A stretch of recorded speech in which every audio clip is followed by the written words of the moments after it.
Hello, muscle whisperers, and welcome to Coaching to Wellness. My name is Elizabeth, and today we're performing my version of a relaxation massage.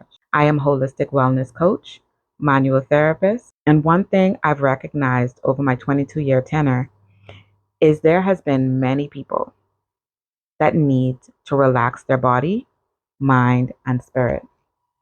I've been graced to do that for my clients.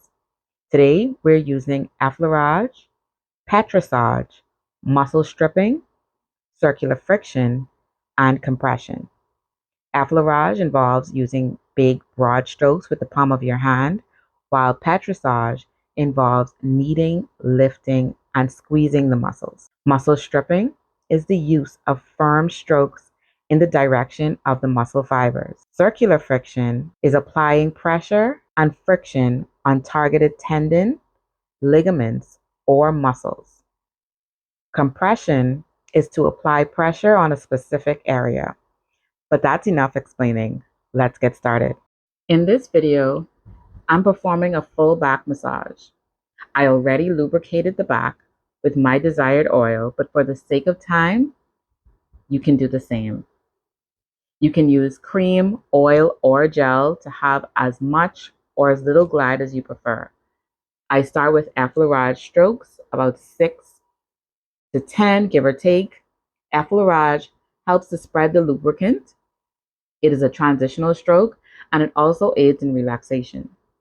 Placing your hand on top of the other hand, glide down the back and start applying a little bit of pressure to the area where there is a knot. For more pressure, use your knuckles, still gliding down the back and around the shoulders and up to the neck. My friend here, she is a massage therapist and a mother of 4, and 2 of them under 2. She is holding a lot of tension in her upper back and shoulders. Before getting started, I also did an assessment and took her questionnaire.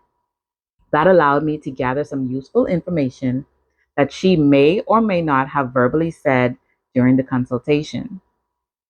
To loosen her muscles, I've used the ball of my fingertips in her suboccipitals, then gliding down the back, doing some kneading around the intercostal muscles.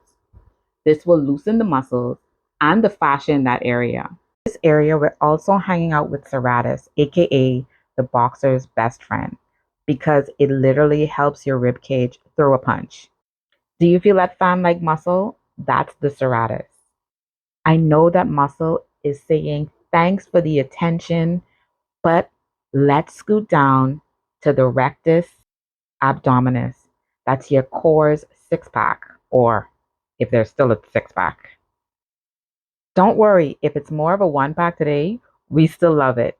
Give those fibers a soft knead as if you're coaxing out buried treasure, or maybe just last night's pizza. And finally, the obliques. That's your body's built-in twist machine.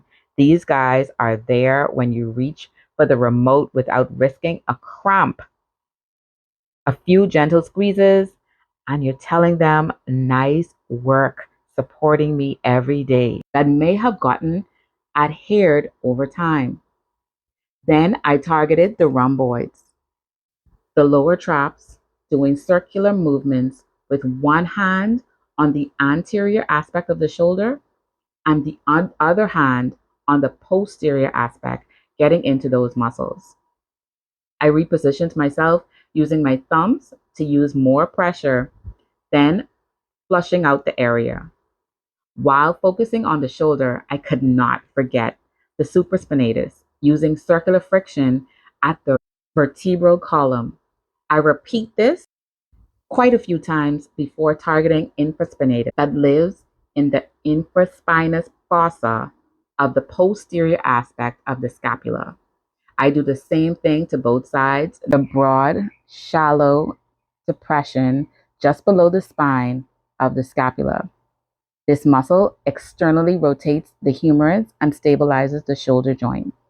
So any tightness here can really limit your client's overhead reach. Glide laterally toward the posterior deltoid.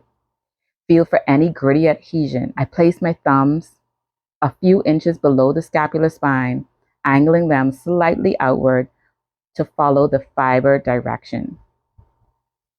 With moderate pressure, I sink into the tissue and hold for about 8 to 10 seconds, then move on to the triceps.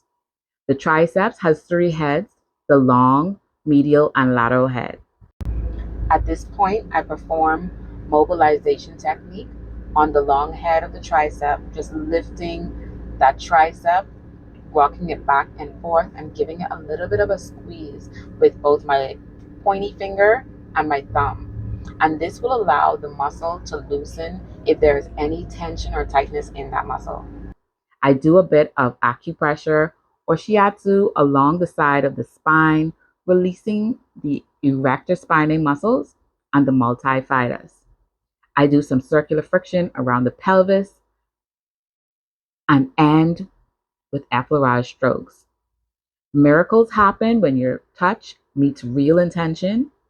But if this session resonated with you, do me a favor and give me a thumbs up, subscribe, and click the bell so you never miss a demo. This is designed especially for you, for your practice. If you've got a minute, drop a comment and let me know what unexpected tension your fingertips found today.